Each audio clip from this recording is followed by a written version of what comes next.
লক্ষ্য প্রতাপ নৌদল শ্রমিকদের অন্তরে উপস্থিত আজকে নৌদল শ্রমিক ফেডারেশনের উদ্যোগে যুব সমাবেশের সম্মানিত সভাপতি, নৌদান শ্রমিক ফেডারেশনের সম্মানিত সভাপতি জনাব শাহ আলম ভূঁইয়া, মঞ্চে উপস্থিত বাংলাদেশ নৌদান শ্রমিক ফেডারেশনের সুযোগ্য সাধারণ সম্পাদক, আন্তর্জাতিক খ্যাতি সম্পন্ন শ্রমিক নেতা জনাব চৌধুরী আশিকুল আলম পটল সাহেব সহ নৌদান শ্রমিক ফেডারেশনের বিভিন্ন পর্যায়ের নেতৃবৃন্দ, মঞ্চ উপবিষ্ট বাংলাদেশ লঞ্চ লেবার অ্যাসোসিয়েশনের বিভিন্ন পর্যায়ের নেতৃবৃন্দ, মঞ্চে উপবিষ্ট বাংলাদেশ লাইটার শ্রমিক ইউনিয়নের বিভিন্ন পর্যায়ের নেতৃবৃন্দ, মঞ্চে উপস্থিত বাংলাদেশ জাহাজ শ্রমিক সংঘের বিভিন্ন নেতৃবৃন্দ, বাল্কের ট্রেজার শ্রমিক ইউনিয়নের বিভিন্ন পর্যায়ের নেতৃবৃন্দ,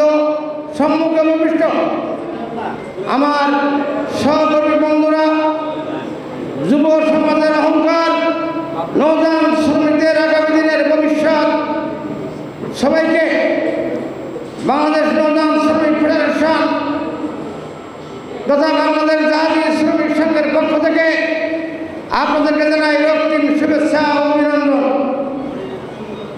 সংগ্রামী সাথীরা,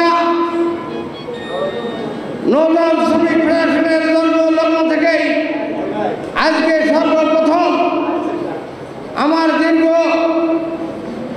২.৫ বছরের নেতৃত্বের মধ্যে আজকে যুব সমাবেশের থেকে যে সমাবেশ, এই সমাবেশে উপস্থিত হয়ে আমি নিজেকে খুব সৌভাগ্যবান মনে করছি।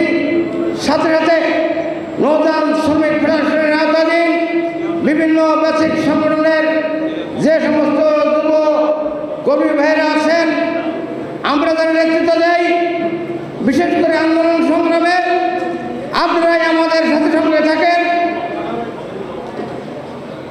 কিন্তু আজকে যেভাবে আপনাদেরকে আহ্বান করে জাতীয় প্রেস ক্লাবে এনে সমাবেশ করা হচ্ছে, এই বিষয়টি নিয়ে আমাদের সভাপতি মহোদয়, সাধারণ সম্পাদক মহোদয় বিস্তারিতভাবে উপস্থাপন করে গেছেন। আমি আপনাদের প্রতি উদ্যত আহ্বান রাখতে চাই, আগামী দিনে নৌযান শ্রমিক ফেডারেশনের যে আন্দোলন সংগ্রাম আসছে, সেই আন্দোলন সংগ্রামে বিগত দিনে এই যুব সমাজের যে বন্ধুরা আমাদের সাথে সঙ্গে থেকে এই আন্দোলন সংগ্রাম করেছেন, সেই আন্দোলন সংগ্রামের ফসল আপনারা উপলব্ধি করেছেন।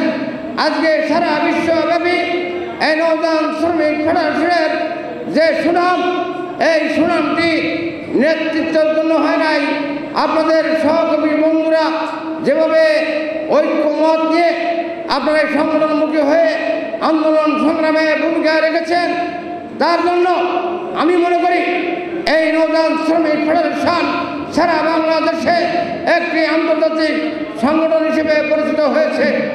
সর্বোপরি আমি আমার বক্তব্য দীর্ঘায়িত করতে চাই না। সংগ্রামী বন্ধুরা ইতিপূর্বে অনেক বক্তব্য রেখে গেছেন, গুরুত্বপূর্ণ বক্তব্য রেখে গেছেন। আমি একটি কথা সংযোগ করতে চাই, সেই কথাটি হচ্ছে, আমাদের মাঝে প্রতিবারই সরকার যখনই পরিবর্তন হয়, তখনই সরকার এবং মালিক পক্ষ একটি দালাল চক্র আমাদের মাঝে ঢুকিয়ে দেয়। সেই দালাল চক্রদেরকে আপনারা এই সংগঠনের মাধ্যমে যেভাবে প্রতিহত করে আসছেন, আগামীতেও আপনারা কাঁধে কাঁধ মিলিয়ে এই সংগঠনকে শক্তিশালী করার লক্ষ্যে আগামী দিনের ভবিষ্যৎ এই যুব সমাজকে সামনে আসার আহ্বান রেখে সবার সুস্বাস্থ্য দীর্ঘায়ু কামনা করে আমি আমার বক্তব্য এখানে শেষ করছি। সবাইকে ধন্যবাদ। নৌযান শ্রমিক ফেডারেশন জিন্দাবাদ। এই পর্যায়ে বক্তব্য